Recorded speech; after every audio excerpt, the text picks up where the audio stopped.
Everyone, how are you. तो आइए आज हम जानते हैं कि स्टाम्प पेपर क्या होता है और नकली असली स्टाम्प पेपर में क्या डिफरेंट होता है और स्टाम्प पेपर के यूज कहाँ किए जाते हैं। तो स्टाम्प पेपर जो है वो एक सरकारी कागज है जिसमें विशेष मूल्य के रेवेन्यू टिकट जो वो प्रिंट होता है। सरकार को जिसका राजस्व जाता है, किसी भी तरह के शपथ पत्र, घोषणा पत्र, एफिडेविट या कॉन्ट्रैक्ट या डीडी जिसको आप लीगलाइज कराना चाहते हैं, जिसकी रजिस्ट्री करवाना होता है, जिसको नोटराइज करवाना होता है, तो ये सारे चीज़ स्टाम्प पेपर पे बनते हैं।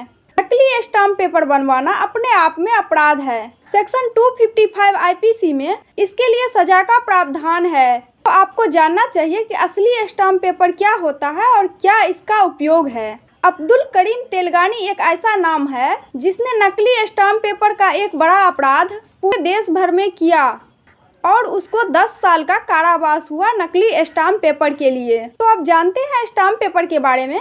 स्टाम्प पेपर एक ऐसा पेपर है जिस पर सरकार विशेष मूल्य के राजस्व को प्रिंट किया जाता है और यह राजस्व विभाग द्वारा ही जारी किया जाता है। स्टाम्प पेपर दिखने में नोट जैसा होता है और अंतर यह है कि नोट एक विशेष प्रकार के पन्ने के ऊपर छपी होती है, जबकि स्टाम्प पेपर एक दूसरे किस्म के पेपर के ऊपर छपा होता है। इसके ऊपर लिखा होता है इंडियन नॉन जुडिशियल आदि। स्टाम्प पेपर की सुरक्षा के लिए इसमें सुरक्षा धागा भी होते हैं। सुरक्षा धागा यानी कि सिक्योरिटी थ्रेड। अब इसमें जानना चाहिए कि रेवेन्यू टिकट क्या होता है। रेवेन्यू टिकट एक छोटा सा चौकोर सा दिखने वाला एक टिकट ही होते हैं, डाक टिकट के जैसे ही होते हैं। उस रेवेन्यू टिकट में नीचे की ओर सत्यमेव जयते लिखा होता है।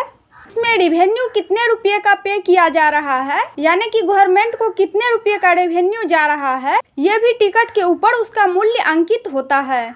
इसे आम बोलचाल में रसीदी टिकट भी कहा जाता है।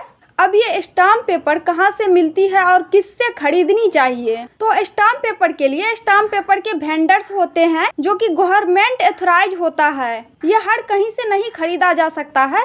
स्टाम्प पेपर जिस दिन खरीदा जा रहा है उस पर उस दिन की डेट होनी चाहिए। उसकी एंट्री जो है वो एक रजिस्टर में होगी। पुरानी डेट का स्टाम्प पेपर नहीं खरीदनी चाहिए। कटे फटे या दागदार स्टाम्प पेपर नहीं खरीदनी चाहिए। जब कभी स्टाम्प पेपर खरीदे तो ध्यान रखना चाहिए कि स्टाम्प पेपर वेंडर जो विक्रेता है उसके रजिस्टर में आपका नाम, पता, डेट, बिक्री के प्रोविजन, क्यों खरीदा गया है उसके बारे में सब कुछ लिखा जाएगा और उस पर आपको अपना साइन भी करना चाहिए। स्टाम्प पेपर के पीछे स्टाम्प पेपर वेंडर जो है उसके बेचे जाने के प्रमाण पत्र होता है जिसमें उसकी सील लगाई जाएगी और उसका हस्ताक्षर भी होगा।